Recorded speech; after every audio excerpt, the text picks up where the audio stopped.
I will never share a land border with a European country. Hi. Oh, I'm so sorry if I offended you. Do you want some Canadian whiskey? Sure, thank you, but I also want Hans Island. Okay, you may have half of it. Okay, you want some Danish snaps? Yeah, thank you.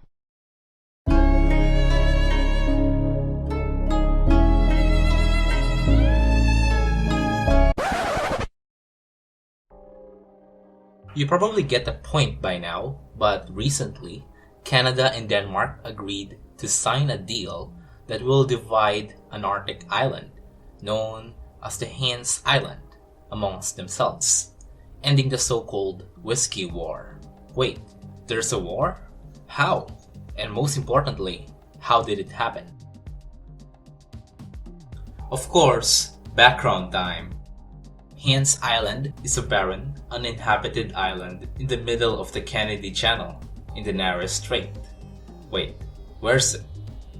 Well, it separates Ellesmere Island in the west, which Canada owns, and northern Greenland, part of the Kingdom of Denmark.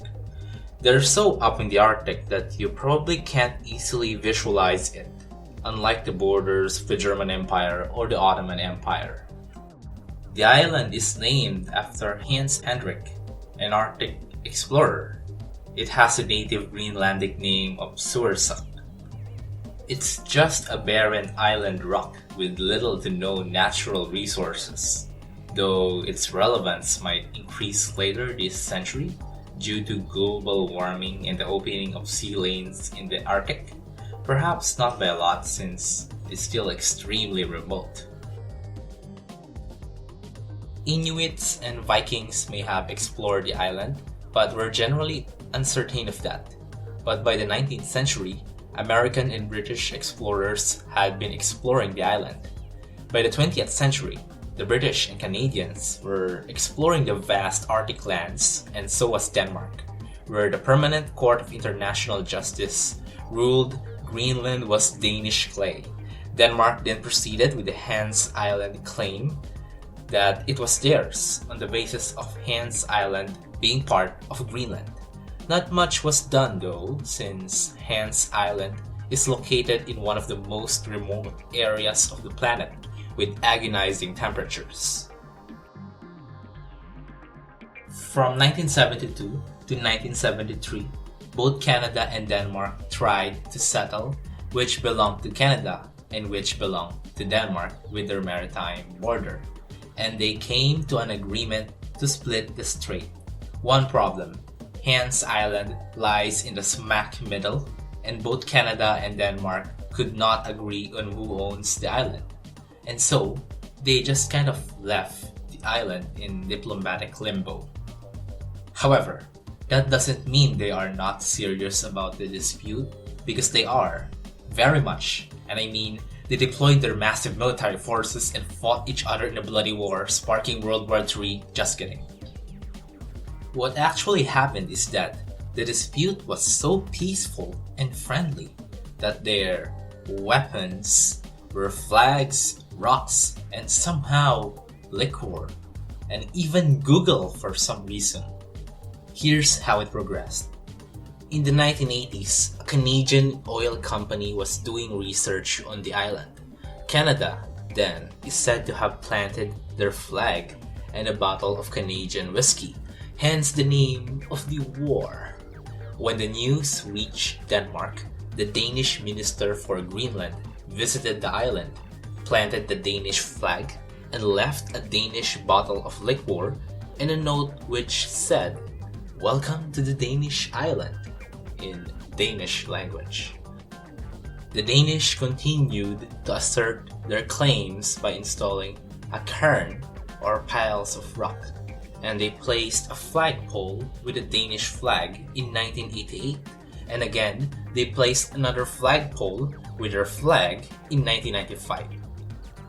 When the Danes returned in 2002, they found out that the 1988 flag was missing and the 1995 flag was torn apart. probably due to weather, or maybe the two Canadian geologists who arrived a year before did something. In 2005, the Canadians returned and placed an Inuit stone marker and a Canadian flag. The Canadian Defense Minister visited the same year, which certainly did not please Denmark well, especially since Canada had been more assertive and had caught media attention the year prior.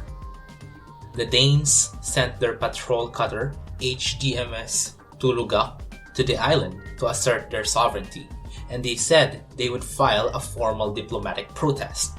But by the same year, Canada agreed to open the negotiations again regarding the dispute because, to be frank, they will have to settle this eventually, especially that they are NATO allies. And well, this is the 21st century. It was so hilarious that even Google somehow got involved, where Google advertisements were used to promote Danish and Canadian sovereignty over the island. Nothing really happened until 2012, when a proposal was made to split the island between Denmark and Canada, or to make it under their joint control. In 2018, they created a task force to finalize their border, including settling the dispute. And finally, on June 11, 2022, they all agreed to split Hans Island between Denmark and Canada, and 3 days later, their foreign ministers signed an agreement to divide the island. As a result, Canada and Denmark will share a 1.28 kilometer long border on the island, which will make the border one of the shortest and most peculiar land borders. It will also become the most northerly land border in the world, and most importantly, Canada will share a land border with a European country. The deal will be formalized when the respective parliaments approve it. And to finally end the whiskey war, the Canadian and Danish foreign ministers exchange bottles. What a symbolic, wholesome ending to a generally humorous and peaceful conflict. You know what isn't a peaceful conflict? The war in Ukraine, in which Canada and Denmark intended the agreement to serve as a message to those not playing by international rules. Overall, this conflict isn't really a conflict in a traditional sense, more of a generally peaceful quarrel conducted in a warm-hearted manner. Hopefully, it will serve as a precedent for other conflicts worldwide, right? Thank you for watching, and please subscribe for more Country Neighbors.